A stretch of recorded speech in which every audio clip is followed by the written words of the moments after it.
Estamos aqui em mais um episódio do programa Cidadania Urbana, no canal da TGI Consultoria no YouTube.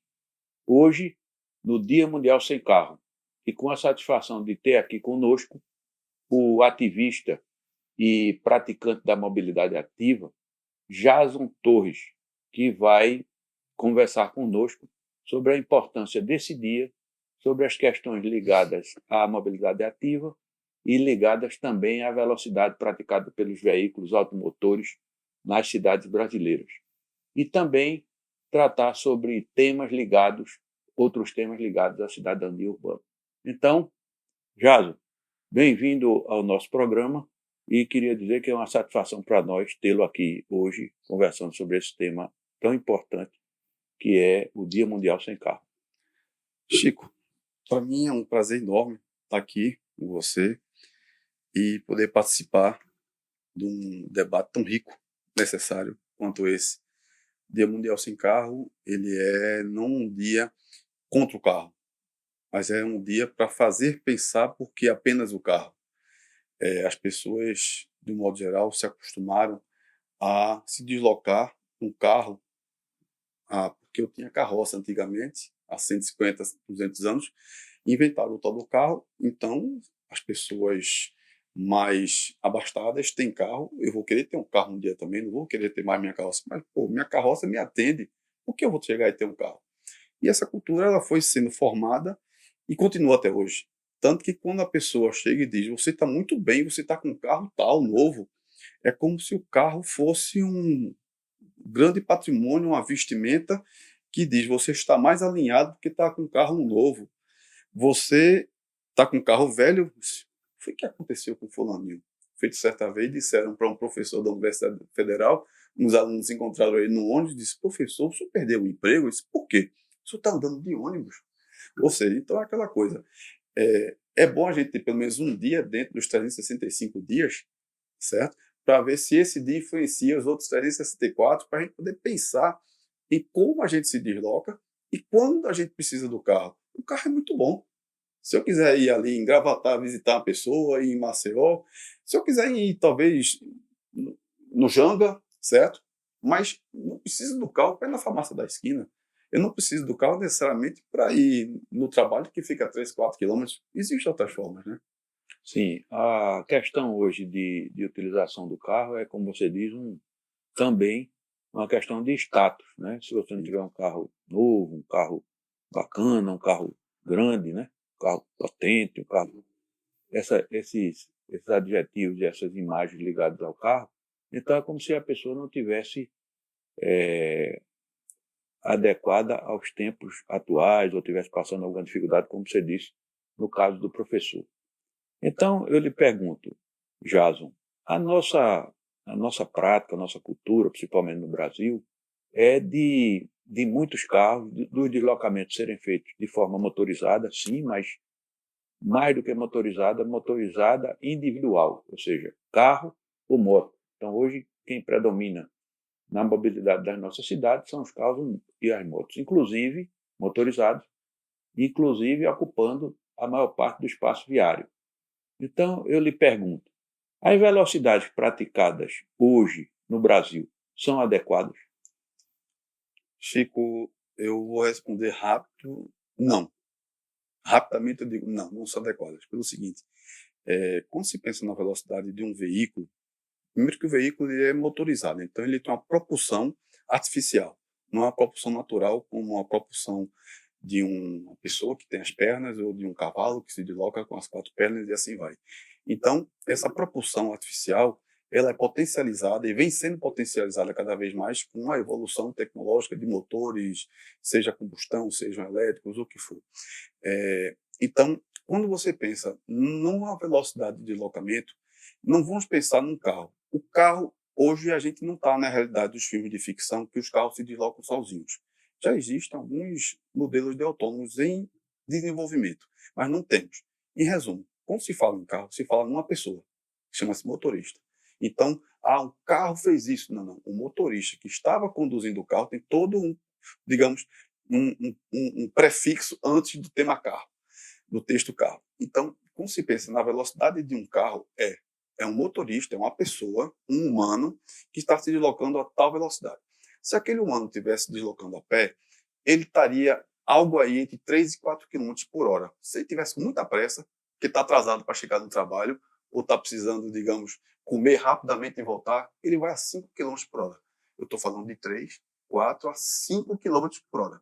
Ah, mas o carro não pode andar a 3, 4, 5. Concordo plenamente. Por isso que ele tem um motor para poder andar mais rápido.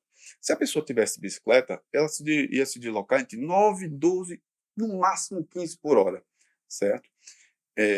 Se ele está num carro, a uma velocidade, ele não pode estar tão discrepante dos outros modos de deslocamento na cidade. Afinal de contas, a cidade, a urbe, certo? Como ela nasceu há séculos e séculos atrás, ela é uma aglomeração de pessoas que deixaram de estar no campo e foram se juntar num local onde existe uma dinâmica mais complexa, que não vamos entrar nesse detalhe. Então, essas pessoas precisam se deslocar. E os carros usados por outras pessoas têm que ter uma velocidade mais compatível. Portanto, quando se fala em 30 quilômetros por hora, não está se falando por algo, é um absurdo. É só as pessoas poderem compatibilizar as velocidades de deslocamento com outros modos de transporte. A pé, de 3 a 5, e bicicleta, de 9 a 12, e você tentar compatibilizar com a velocidade do carro. Então, aquela pessoa que é privilegiada por não estar andando, gastando energia calorífica, certo? Ela está dentro de um veículo normalmente climatizado, Com aromatizado, rádio com ligado. rádio ligado. Então, ela está lá no conforto daquilo ali e ela está andando 5 vezes, 6, 7, 8, às vezes até 10 vezes. Se não dá a 50 por hora, está andando 10 vezes mais rápido que o pedestre. E olha, as pessoas ainda reclamam. É verdade. Essa assimilaridade, né? Essa assimetria entre quem anda a pé ou quem anda de bicicleta, como você disse, vamos dizer, 4 quilômetros em média, a velocidade praticada por quem anda a pé, 12 quilômetros para quem pratica a mobilidade em bicicleta. Quer dizer, de um, a gente vê o outro atingir 3 vezes mais, o caso da bicicleta, 3 ou 4 vezes mais a velocidade do pedestre. Mas, como você citou bem, o carro, se for a 50 km por hora, que é uma velocidade, aliás, que as pessoas acham que é um absurdo, é uma lentidão, é não sei o quê, não sei o quê, 50 km por hora, que, aliás, é a velocidade recomendada pela ONU como velocidade máxima nas áreas urbanas, sim, pela OMS, Organização Mundial de Saúde, se as pessoas vão a 50 km por hora, elas estão trafegando em uma velocidade 10 vezes maior do que a de um pedestre. Portanto, se esse pedestre for colhido por um veículo na velocidade maior 10 vezes do que a dele, o que é que vai acontecer? Uma tragédia. Provavelmente as estatísticas mostram que a 50 km por hora, se alguém for atropelado, se um pedestre for atropelado a 50 km por hora, as chances dele sobreviver são menores do que 50%. Ou seja, é uma cara ou coroa. É como você jogar ser atropelado e jogar um cara ou coroa. Vou sobreviver ou morrer. Morrer. Não estou falando ficar com um machucão aqui ou acolá, mas morrer ou ficar seriamente comprometido do ponto de vista de saúde, porque foi atropelado como esse ator recentemente na orla do Rio de Janeiro, foi atropelado com um carro provavelmente a 70 km por hora e está aí, entre a vida e a morte. Você ser atropelado, que hoje não se chama mais acidente, mas tecnicamente chama de sinistro, que nunca foi acidente, porque se pode ser evitado e as pessoas fazem de propósito, não é um acidente. É algo intencional. Então, hoje chama de sinistro. Quer dizer, você condenar alguém, eu vi que na discussão que se estabeleceu depois do atropelamento desse ator lá na orla do Rio de Janeiro, ficou uma discussão enorme nas redes sociais de se ele tinha sido imprudente ou não. Então, eu dizia, mas me diga uma coisa, eu respondendo às pessoas que fazem um contraponto. Quer dizer que o sujeito, porque foi imprudente, ele está condenado à morte? As pessoas, quando respondiam, dizem, não é isso. Mas veja que ele atravessou fora da faixa. Sim, então atravessar fora da faixa no Brasil, mudou a legislação, atravessar fora da faixa no Brasil condena quem está atravessando a morte. E a pessoa, não é bem isso. É impressionante a dificuldade que nós temos de raciocinar sobre uma coisa óbvia e lógica como é essa aí. Uma velocidade alta mata. Simples assim. Chico, atravessar fora da faixa é uma visão. A própria moeda tem dois lados. Então, os fatos têm duas visões. Existe a visão da pessoa que diz, ele atravessou fora da faixa. Existe também, isso suscita alguém dizer, ok, então, na verdade, tem uma faixa inexistente no local da travessia. As pessoas tendem a atravessar as vias em locais que são chamados caminho do desejo do pedestre, que você conhece muito bem. Então, o caminho do desejo é um caminho onde a maioria das pessoas costumam fazer aquela travessia. Então, ali sim é o local de colocar uma faixa. E a faixa de pedestre, na verdade, ela serve de alerta para um condutor de veículo, lembrando, não é um carro, é um condutor de um carro, certo?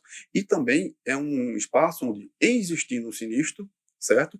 O pedestre está mais coberto do ponto de vista legal, certo? Então, a faixa por si só, ela já é um elemento visual da condução para os não distraídos, que o tal do celular ainda por cima é um elemento de distração, de dispersão, mas uma das coisas que hoje se deve utilizar fartamente, que ele serve até como uma solução de traffic calming, né, de acalmamento de tráfego, são as chamadas faixas elevadas ou faixa nível, porque elas forçam o motorista a reduzir a velocidade, subir uma rampa leve, com um baixo índice de inclinação, e descer do outro lado. E, inclusive, já faz já acessibilidade para que pessoas usuárias de cadeira de roda possam fazer a sua travessia também. Então, são condições que eu já tive, inclusive, uma vez um debate no MBA em Mobilidade Urbana que eu fiz, certo?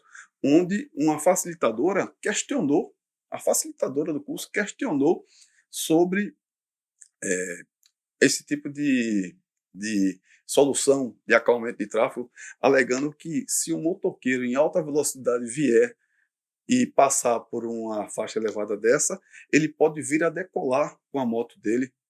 Bem, aí eu estou questionando se ele já está cometendo infração de estar em velocidade. Sim. Ele se acidentar, ou seja, reforço que ele deliberadamente, eu até brinquei na hora dizendo que, olha, se ele decolar é melhor que até fique lá pelo céu logo, porque ele está desrespeitando, ele é um potencial assassino. Se fosse aquele filme Minority Report, ele estava preso, né? E um potencial suicida. Na Lógico, medida em que também. praticar uma velocidade, principalmente de moto, praticar uma velocidade acima daquela permitida pela legislação, que já é alta, é preciso que a gente considere isso. No Brasil, existem 3 tipos de velocidades definidas em lei para serem praticadas no ambiente urbano. Uma delas é 60 km/h nas vias chamadas As arteriais, né? as vias isso. arteriais, por exemplo, aqui na Zona Norte, a Avenida Rosa Silva. A outra velocidade, 40 km/h, nas vias alimentadoras dessas arteriais, por exemplo, aqui na Zona Norte, a arterial sendo a Rosa Silva, a Rua da Hora, por exemplo, é uma alimentadora. E as ruas locais, que são aquelas laterais à Rua da Hora, que fazem cruzamento com a Rua da Hora. Então, essas são as 3 velocidades permitidas. Tem uma outra, na verdade, tem uma outra velocidade, que, se eu não me engano, é 90 km, para vias exclusivamente de carros, ou seja, que não tem nem cruzamento, nem possibilidade de passar mobilidade ativa, nem pedestre, que não tem ciclovia que não tem ciclovia, que não tem cruzamento, chamadas vias expressas. Mas são excrescências. E uma excrescência e uma excepcionalidade, porque muito dificilmente, nem aqui no Recife, não temos nada parecido, nem mesmo a Viamão. Então, essas são as 3 velocidades permitidas em lei. O que a gente vê hoje na cidade é a prática, em alguns lugares, em algumas situações de horários, muito acima dessa velocidade máxima permitida, na via, para a via. Por exemplo, eu já vi na Rui Barbosa, que é uma avenida que comportaria 60 km/h pela legislação, o sujeito botar 70, 80, visualmente você vê que ele está quase 90. Por quê? Ele quer aproveitar os instantes finais do sinal verde até um pedaço do amarelo para não perder aquele... Está vago, quer dizer, está livre, para não perder aquela oportunidade. Ou seja, o sujeito que faz isso, o homem ou a mulher que faz isso, na direção de um veículo automotor, e ainda por cima, são veículos grandes, são veículos que 2 toneladas. De 2 toneladas são verdadeiras armas mortíferas, armas mortais, na mão de pessoas inescrupulosas que fazem, que colocam numa cidade como o Recife uma velocidade de 70, 80, 90 quilômetros, são inescrupulosos, não tem outro nome para dizer, de quem pratica esse tipo de coisa. Então, fazer isso é um potencial assassino. As pessoas não se dão conta disso, porque eles vão atropelar alguém, vão matar. A 80 km por hora, com certeza, significa, já pelos estudos feitos, uma queda de 8º andar de um edifício. Alguém sobrevive a uma queda do 8º andar de um edifício? Só se 0, alguma coisa que bateu no fio, não sei o que, não morreu. Mas quer dizer, na situação normal, a pessoa vai a óbito, como se diz. Significa que, ao praticar uma velocidade acima de 50 e até da permitida de 60 km na cidade, as pessoas estão correndo o risco de se transformarem em assassinos. Elas não se dão conta disso. E todo o debate é enviesado.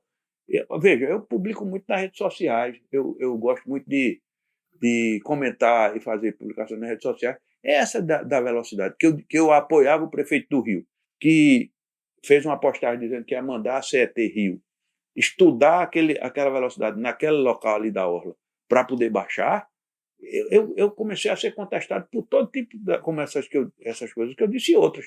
Uma coisa absolutamente, dá vontade de dizer, meu amigo ou minha amiga, pare e pense um pouquinho antes de você exercitar a sua intolerância, a sua lacração, seja lá o que for, pense um pouquinho. Eu acho que esse pessoal não teve aula de filosofia nem de lógica na escola. Chico, em relação a isso, eu complementaria pelo seguinte: o motorista do carro, ele é um eterno insatisfeito, porque ele está no conforto, ele não tem ninguém sentado do lado, ele não precisa chegar e desviar de uma raiz de uma árvore caminhando, então ele é um privilegiado. Ele chega rápido, certo? Ele tem, na maioria dos carros, os carros melhores que estão circulando hoje em dia, todos muito modernos, você tem um ambiente, inclusive multimídia, que você pode estar dirigindo e estar conversando com alguém ou escutando alguma coisa, escutando até esse podcast. Até assistindo o vídeo. Assistindo o vídeo, que não deveria, na verdade, certo? Mas, enfim, então ele tem um conforto, mas mesmo assim, por estar com algo tão potente na mão, não se apercebe de que tem isso tão potente. Aí vamos lá. É bom te andar algumas casas para trás no jogo, que é, como é que a pessoa consegue conduzir um carro? Porque tirou uma licença. E tirou essa licença onde? Pediu na internet? Não. Ele foi no órgão de trânsito do estado local dele. Aqui no Brasil é assim, os Detrans. Então, para ele ter essa licença, ele estudou, fez uma prova. Acho que está no momento de a gente aproveitar e também questionar sobre os critérios para o licenciamento de motoristas, certo? Porque o que tem de gente dirigindo mal, não quer dizer que a pessoa... É como se a pessoa tivesse feito um Enem, entrasse na universidade e está muito bem e acabar 5 anos depois sem nem saber ler e escrever. É como se as pessoas fossem... Não tem a pessoa que vai ficando mais inteligente, é como se as pessoas fossem emborrecendo do ponto de vista de condução. Eu estudei um bocado, eu treinei um bocado, fiz lá a baliza, fiz garagem, tudo que está dentro do exame, tirei minha carteira. A partir de agora, ninguém questiona mais, eu sei dirigir. Não. A pessoa, não, mas tem 1 ano de validade provisória. Mesmo assim, a pessoa não está acostumada com a dinâmica. E se é uma pessoa que passou a vida inteira com seus pais conduzindo o carro de uma maneira equivocada, certo? A tendência é que ela ache normal dirigir de maneira equivocada. Errado. Então, na verdade, você veja que, quando eu falei de alguns passos para trás no jogo, é isso. Os condutores, todo santo dia, centenas de condutores têm uma licença nova num estado do Brasil. Milhares, talvez, a nível nacional. A gente está colocando diariamente milhares de pessoas, não posso generalizar. Ou renovando. Certo? Ou renovando, mas já são, né? Não são novas licenças. A gente está colocando milhares de novos condutores, volto a dizer, não posso generalizar, mas com uma grande possibilidade, um grande espectro de pessoas que não vão ter condições nas vias das grandes cidades, que são verdadeiras selvas, certo? Por espaço, por metro quadrado, eles não vão ter condição de dirigir adequadamente. E é engraçado. Quando você chega e vê Bem, eu sou licenciado há 40 anos. E quando a gente se deslocava através de carro há 40 anos, você tinha um volume de carro reduzido. As ruas não mudaram muito no Recife, pelo menos na nossa realidade, de 40 anos para cá. Então você tinha uma concorrência por metro quadrado. 40 anos depois, eu estimaria aí, eu não tenho os dados, você talvez até possa me corrigir, mas eu estimo que nosso volume de veículos hoje em uso aqui no Recife deve ser pelo menos algo aí com 5, 7, 8 vezes maior. Aumentou muito. Certo? Aumentou muito. Então, se nós temos hoje 1 milhão, é provável que nós tivéssemos, talvez, há 40 anos atrás, 100 mil carros. Certo? Algo assim. Então, com isso, a concorrência é maior. As pessoas passam a ter uma dinâmica maior. Então, as pessoas passam a estar mais tensas. Aí você veja, o somatório de pessoas mal formadas, pessoas tensas, concorrência, necessidade de pressa, e mesmo assim você está com o privilégio de ter um equipamento confortável chamado carro, lhe levando do lado A, do ponto A ao ponto B. Refrigerado nesses dias calorosos. Refrigerado nesses dias calorosos. Eu vou correr para o carro para ficar no friozinho. Então, esse é o ponto. Então, você veja que a gente tem uma bomba, certo? Um problema grande a cada vez que alguma pessoa sai de algum estabelecimento ou de algum domicílio, seja residencial ou de trabalho, entra no carro e se desloca para outro. Eu até brinco. É às vezes comum em alguns postos de combustível o frentista lhe oferecer uma água ou um café. Eu acho que deviam começar a oferecer suco de maracujá. Tranquilizante. Tranquilizante. Realmente, eu passei um tempo razoável como comentarista da CBN em relação à mobilidade, e eu recebia muito feedback no seguinte sentido: por que você é contra o carro? E várias vezes eu respondi assim: eu não sou contra o carro, eu não posso ser contra o carro. Eu seria hipócrita se eu dissesse que era contra o carro, usando o carro todo dia, e eu preciso do carro para me locomover. Eu sou contra o fato de que o carro tem predomínio sobre todos os outros modos de deslocamento.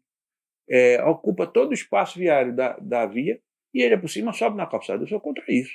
Eu acho que carro devia ficar no lugar dele e permitir, e não impedir, os condutores, como você diz, não impedir que os outros modos de deslocamento se deslocassem. Ou seja, vale dizer, pedestres em calçadas seguras e desobstruídas de carro, ciclistas em ciclovias, ciclofaixas, ciclorotas fluidas e não invadidas por carro, o que mais a gente vê é invasão, estacionamento, etc. O do futuro está aí para dizer.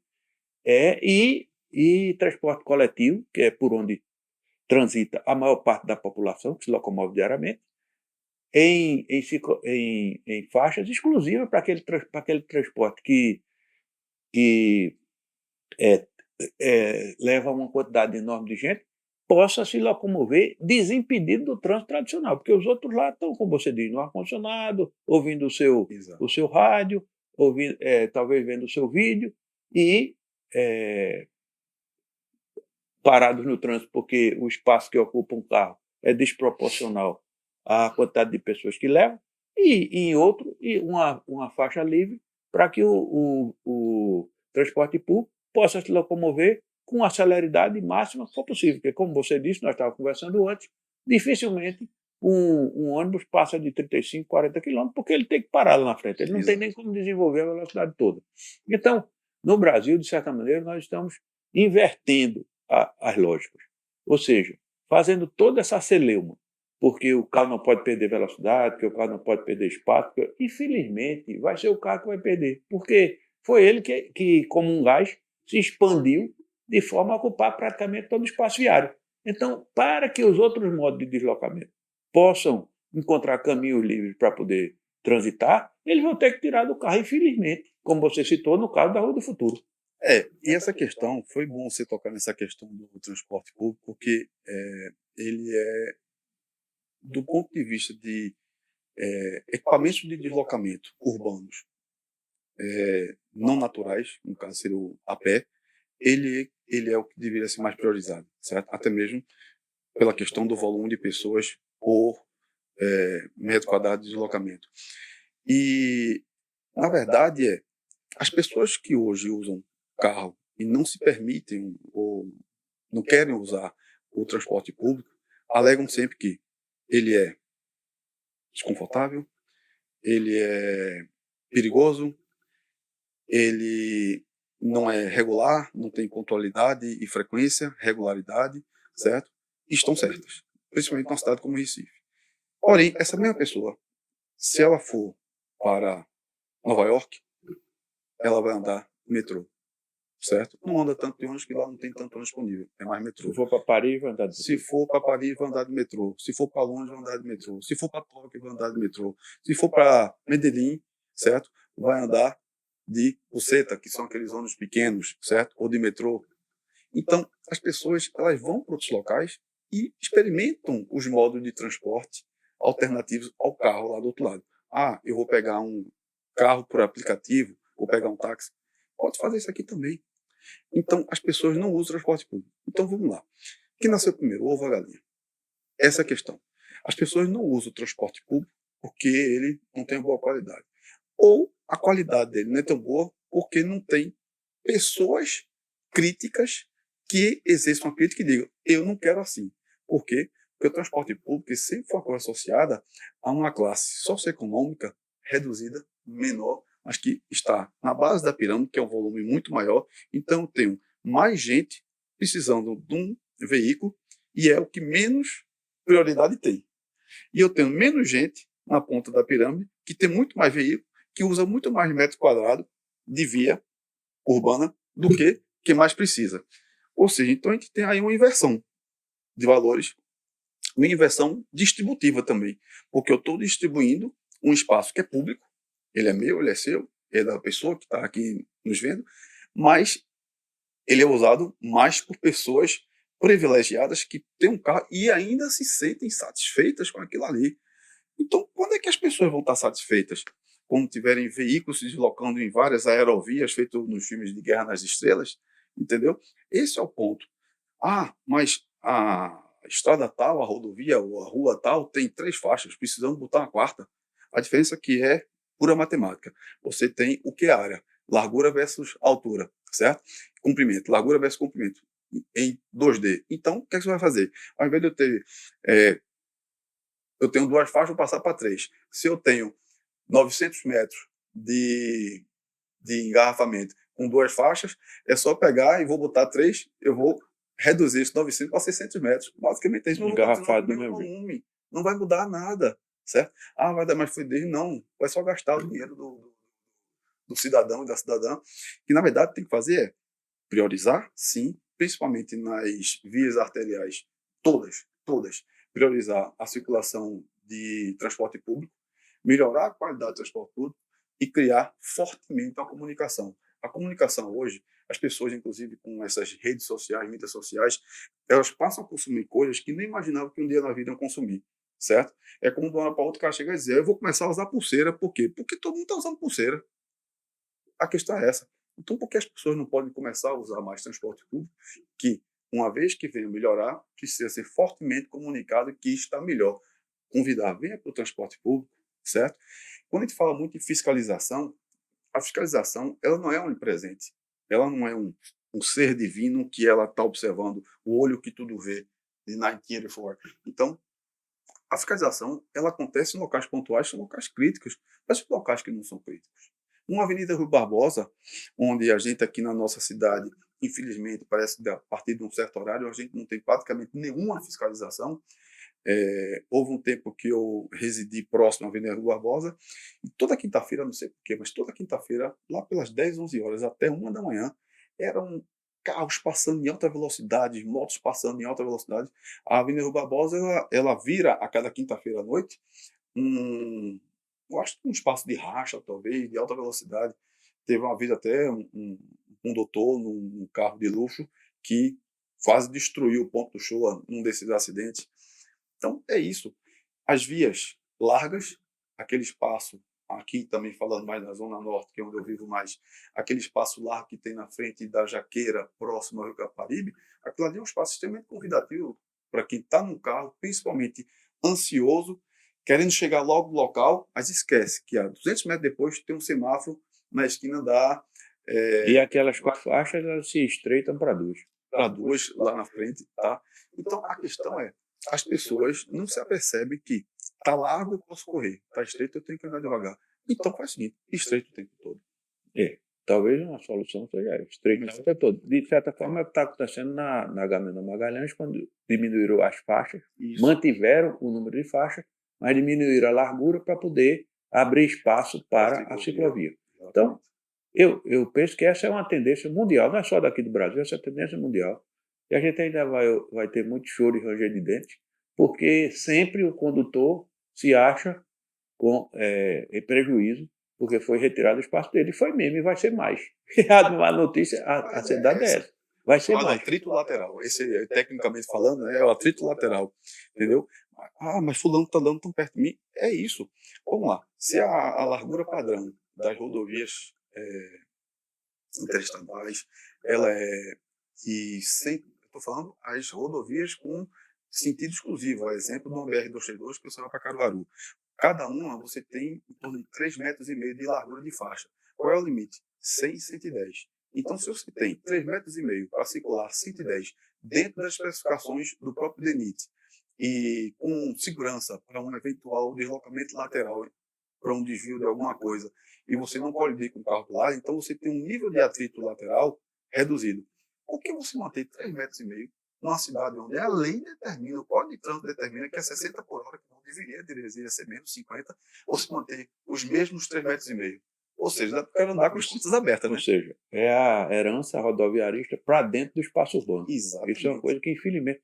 E você tocou no assunto, talvez merecesse um programa específico sobre isso, que é justamente a Agamenon. A Agamenon é uma rodovia dentro de um espaço urbano, de uma cidade, e todas as conexões da Agamenon com as ruas urbanas e a entrada e saída dela foram projetadas inicialmente como saídas e entradas rodoviárias. Então, hoje, a gente, para atravessar uma via dessa, o pedestre atravessar dessa, corre sério risco de vida. Porque a velocidade que o sujeito vem na Agamenon, que é 60 por hora, permitido, embora a gente frequentemente veja muito mais. O sujeito entra numa dessa, como aqui na conexão com a João de Barro, ele entra como se não houvesse amanhã. Quem vai atravessar ali corre sério risco de vida, sério. Agora botaram o sinal, parece que diminuiu. Ou seja, tudo isso é talvez herança de um passado rodoviarista que eu entendo como se fosse o auge do rodoviarismo da década de 70, Exato. 80, por aí. Isso permanece como cicatriz na cidade. A gente vai precisar ter todo um trabalho de readequação desses espaços para que eles se tornem mais humanizados. A questão que se está colocando é essa.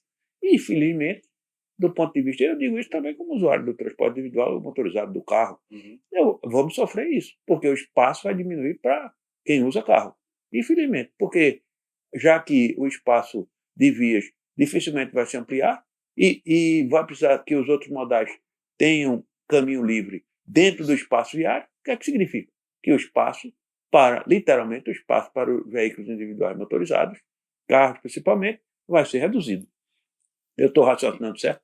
Completamente. E, na verdade, o que acontece é que você tem hoje um alto nível dos equipamentos de deslocamento rápido, que são os carros individuais, e um baixo nível do equipamento, de qualidade do equipamento coletivo. O que precisa fazer não é reduzir o nível do transporte individual, é aumentar o outro, para que o cara chegue e diga, peraí, por que eu vou nesse se eu posso ir nesse? Isso. Certo? E hoje em dia, uma das coisas que mais se faz, certo? Eu digo porque eu vejo as pessoas em casa, amigos fazendo, eu vou me deslocar daqui para ali.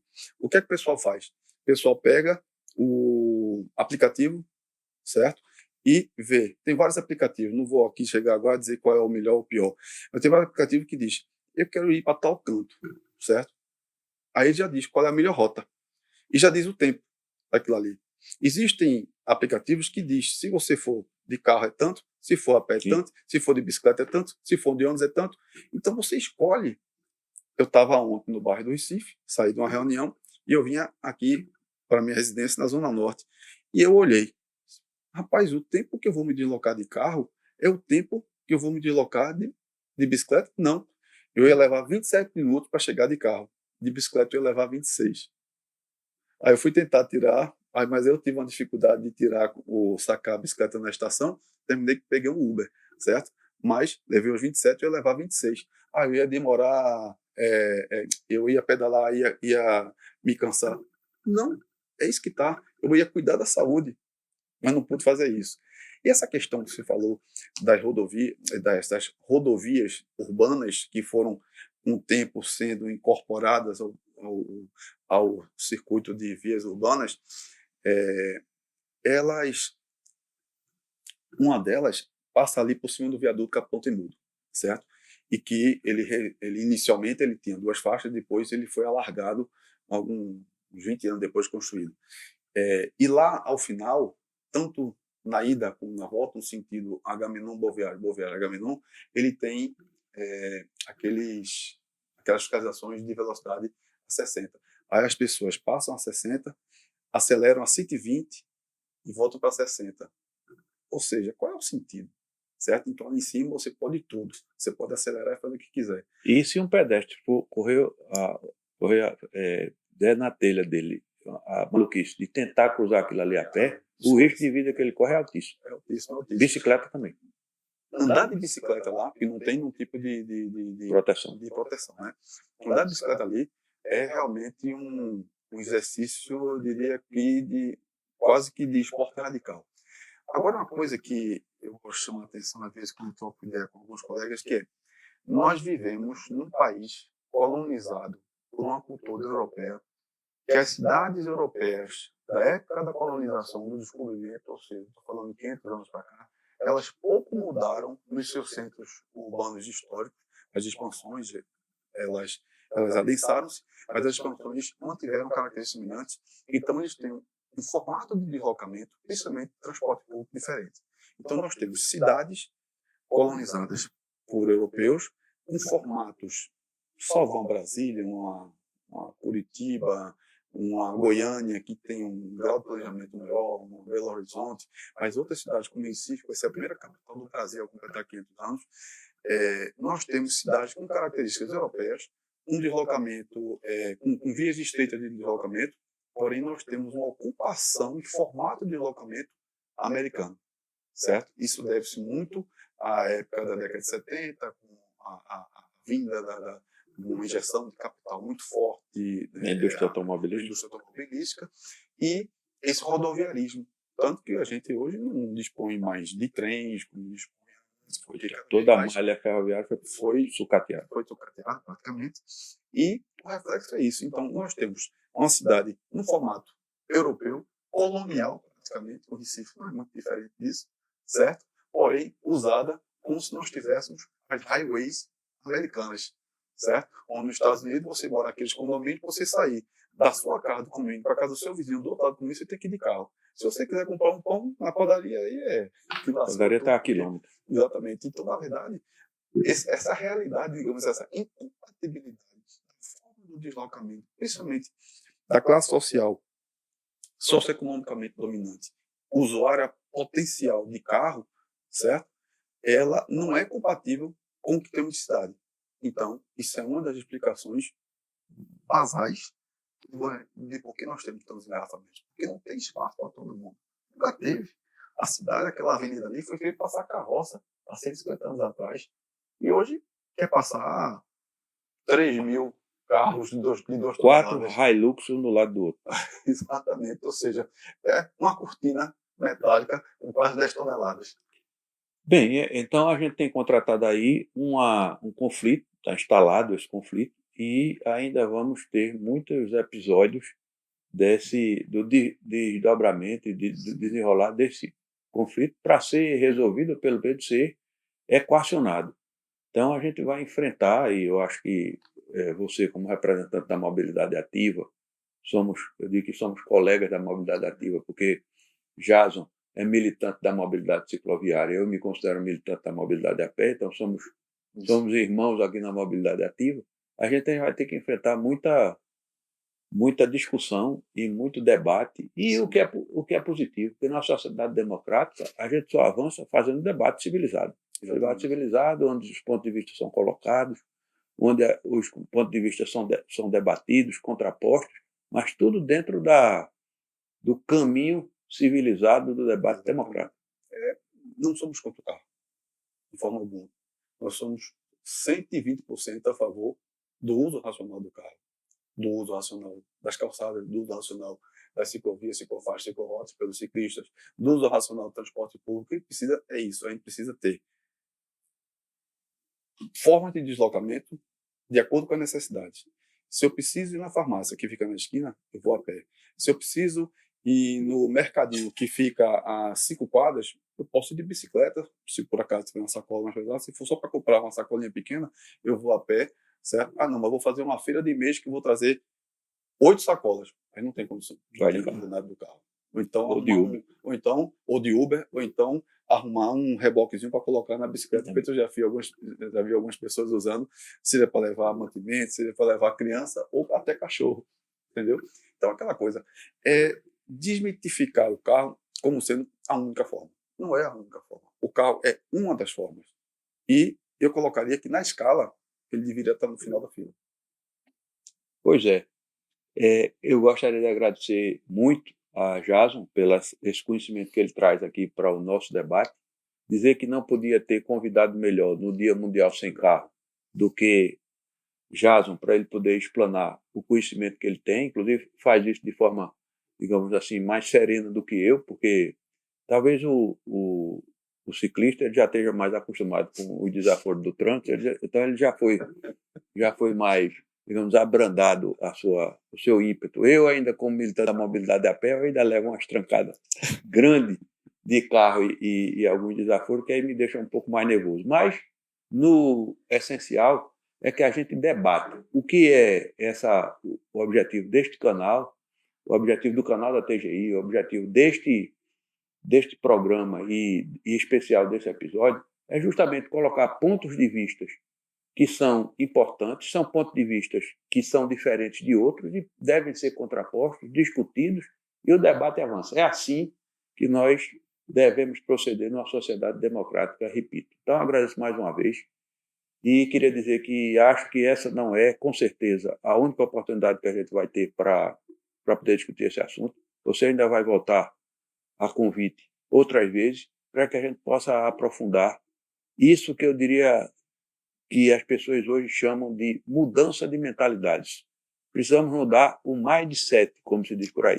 Então, precisamos mudar o mindset de uma sociedade motorizada, de uma sociedade que termina, por conta disso, sendo violenta e que termina sendo prejudicial aos modos de deslocamento que não são motorizados, são os modos de deslocamento ativo, como o modo de deslocamento cicloviário e o modo de deslocamento a pé. Então, agradeço mais uma vez a presença de Jason, agradeço aos que veem esse nosso programa. Quero dizer que quem gostou, dê o seu like. Quem quiser sugerir temas para que nós conversemos aqui, por favor, faça uma sugestão aí embaixo, no espaço adequado. E até a próxima. Muito obrigado.